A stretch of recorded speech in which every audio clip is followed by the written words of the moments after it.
Alors, dans cette vidéo, nous allons faire une étude du cas de l'entreprise ou du groupe Aura Group Togo. Alors, pour faire cette étude du cas, nous allons commencer par présenter le groupe Aura Group Togo. Nous allons essayer de classifier ce groupe-là sur la BRVM. Quel type d'action, dans quelle catégorie d'action on peut classifier Aura Group Togo. En troisième point, nous allons essayer d'évaluer le ratio dividend yield. Et en quatrième point, nous allons évaluer le ratio dividend payout. Alors, si vous êtes nouveau sur cette chaîne, nous parlons de quoi? Nous parlons d'investissement en bourse. Ça, c'est le site officiel de la BROVM, j'y suis déjà.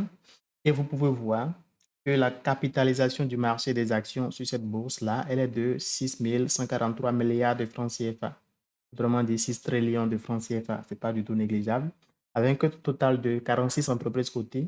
Et donc, vous pouvez investir sur des entreprises comme Solibra de la Côte d'Ivoire. C'est la société de brasserie de la Côte d'Ivoire. BOA Mali, ce n'est plus à présenter. Shell, ce n'est plus à présenter. C'est un concurrent de Total.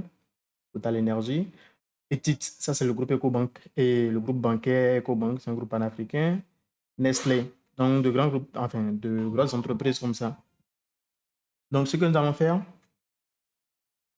pour venir à notre point, c'est d'évaluer, ou plutôt de voir si Aura Group c'est un achat ou une vente. Quelle décision il faut prendre sur ce titre-là. Et donc pour aborder le premier point, nous allons essayer de présenter le groupe. Alors, Aura Group c'est le groupe lui-même, c'est la holding qui détient en fait les filiales. Et Aura Group a donc des filiales dans 12 pays, comme vous pouvez le lire ici, Burkina Faso, Bénin, Côte d'Ivoire, Gabon, Guinée, ainsi de suite, et a connu une croissance extraordinaire de 2008 à 2018 en multipliant par 9 son total bilan. Là. Donc, c'est vraiment extraordinaire.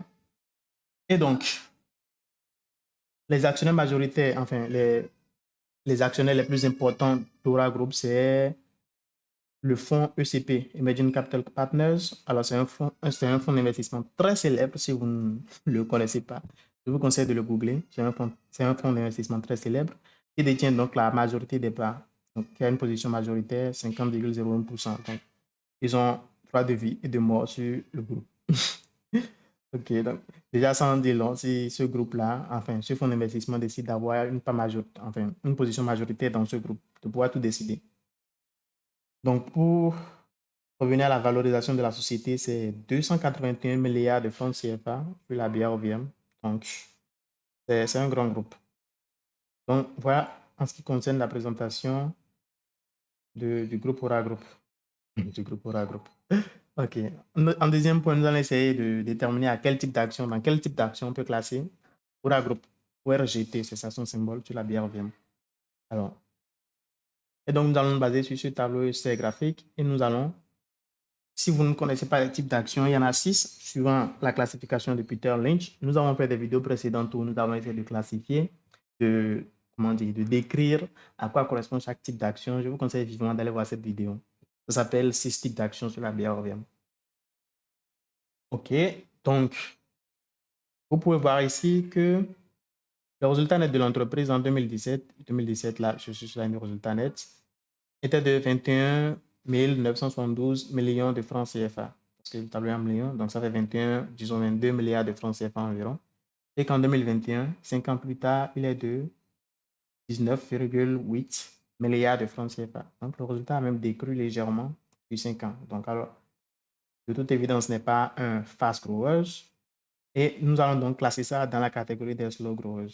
Parce que de toute évidence, si c'est un groupe bancaire, on ne peut pas classer ça dans la catégorie des cyclicals, ni des turnarounds, ni des net ou bien asset plays. Donc, il ne nous reste que la catégorie des slow growers et des stalwarts. Et nous allons mettre ça dans la catégorie des slow growers parce que ça ne croit même pas assez vite pour qu'on mette ça dans la catégorie des stalwarts. OK? Donc, c'est fait. C'est un slow growers. Donc, en ce qui concerne le troisième point, nous allons évaluer donc pour les slow growers, ce qui nous intéresse, c'est deux ratios principaux, le dividend yield et le dividend payout. Donc, nous allons évaluer le dividend yield. La formule du dividend yield, elle est là, c'est le dividend per share divisé par le share price. Autrement dit, le dividende par action divisé par le prix de l'action. Alors, vous pouvez voir ici que ces dernières années, en l'exercice 2020, en l'exercice 2020 et l'exercice 2021, que le groupe n'a pas distribué de dividendes. Pour un slow grower, c'est très, très mauvais signe. Nous ne voulons pas ça. Parce qu'en fait, c'est le seul retour sur investissement que nous espérons d'un slow grower. Si vous ne le savez pas en bourse, il n'y a que deux manières de gagner de l'argent avec les actions. Soit c'est des plus-values. Vous avez acheté l'action à X francs et à l'année N plus, je ne sais pas, Y, l'année, excusez-moi, l'action vaut X plus Y francs CFA. Autrement dit, vaut beaucoup plus que le prix auquel vous l'avez payé. Je suppose, vous l'avez payé à 1000 francs, maintenant ça vaut 2500. Donc voilà, plus-value.